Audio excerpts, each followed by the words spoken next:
discipline versus control. Specifically in aspects involving the scientific spectrum, in the realization of all our knowledge, there remains these pockets or black holes of information from mainstream scientists when it comes to the scientific study of spirituality. It's as if someone or something wishes to keep the masses in the dark. If mainstream science has any equivalent to its cousin, the corrupt mainstream media, then we should pay deep attention to those scientists whom mainstream rejects, including those who suddenly disappear from scientific culture. This is what we shall learn from such times, from such culture, from such an era. For the question remains, what else resides hidden from truth, as humanity will soon stumble more deeply upon and into the realities of the quantum realm? Here they will come to the realization that their science can only go so far until they begin to merge with and into the fabric of ancient spiritual wisdom. Not the religions of today, which are merely a cloak for false dogma, nor that of war-ravaged radical ideology, which the West has come to view as modern religious behavior. Rather, it is that of true belief found at the core of all religions, the true unity of spiritual consciousness. For truth has fallen into the hands of a select powerful few, becoming the singular numerous majority, scripting a false narrative into our current day and age, as they utilize our sciences for greed and power. These corrupt few push an agenda in which the average human would never desire. Yet, as they dictate the direction in which they attempt to bring all of humanity towards within this modern era, implementing and imposing this false truth within the physical bounds of our earthly reality and into our human societies, forcing such narrative into the psyche of mankind. With this understanding, we come to a realization, for found within the sectors of mainstream Western sciences, of which ironically disregards the scientific pursuit of spiritualism. However, I pose a question regarding the fact that science itself, at its fundamental core, prior to all else, begins in theory which lays an eventual path to truth. It is in this journey of discovery, diving into that which once did not exist, and of the scientific journey and processes to prove what does. All the while, humanity shields itself from profound truth, allowing the powers that be to think and act for them, rather than utilizing one's own conscious embodiment to discover the realms of wisdom contained within. We, the citizens of Earth, hand over our rights of human prosperity and scientific advancement to an industrial war machine. Specifically, the military-industrial complex, whom utilizes the world's most magnificent minds to mold irrational destruction. Imagine such funding in the hands of true humanitarians. Imagine the world's top geopolitical powers using such brilliant minds and vast defense budgets for human advancement.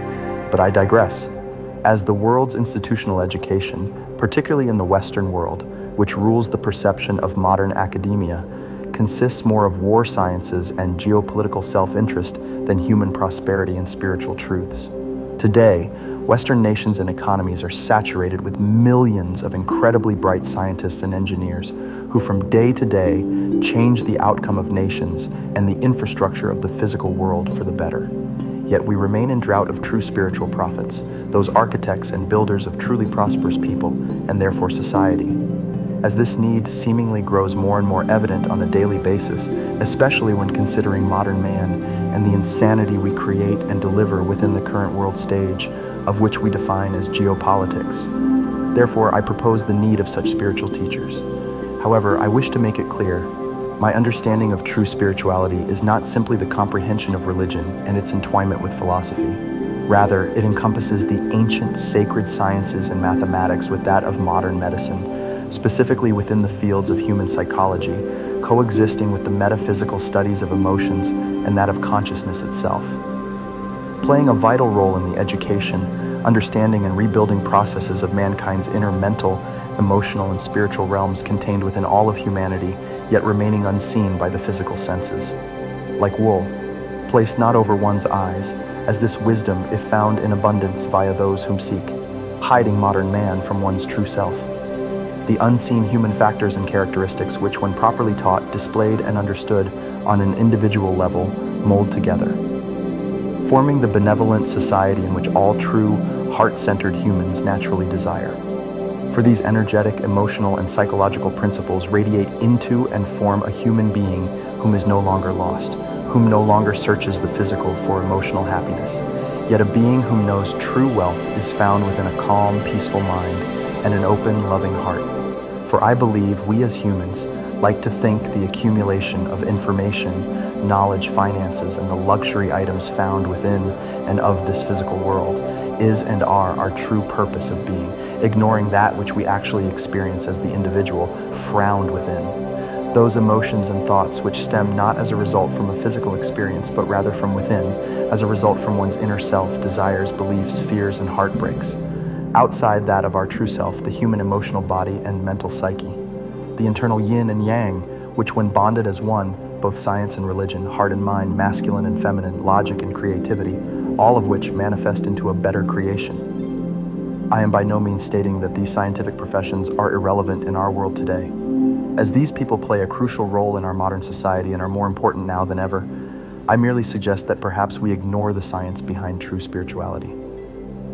This quantum realm, which modern science is currently tapping into, will spark a spiritual revolution into a realm of our truly ancient past, not that of Rome, Greece, nor Egypt, but rather from civilizations from beyond. I truly believe we will discover that we are the quantum realm studying itself. We must understand that the concept of freedom is purely a feminine concept, whereas order, structure, and the rule of law are masculine concepts. Intuition is also a feminine energy, whereas logic is that of masculine. This is what is meant by remaining in balance within both the feminine heart and the masculine mind, which mustn't be confused with gender. I wish to make that very clear. Rather, it consists in the realms of science and psychology when considering the left and right hemispheres of the brain, with the heart having an electrical component about 60 times greater and an electromagnetic energy field 5,000 times greater than the brain's.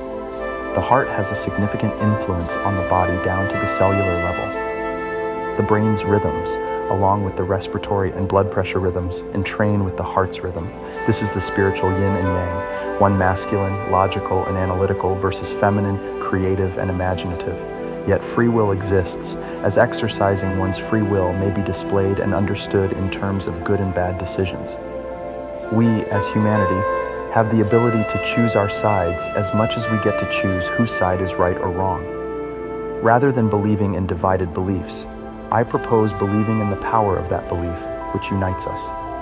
Let us, as humanity, utilize this power not to form small, independent, rival factions of war, civil unrest, or disunity, but rather to understand the human aspect found in our beliefs as a people.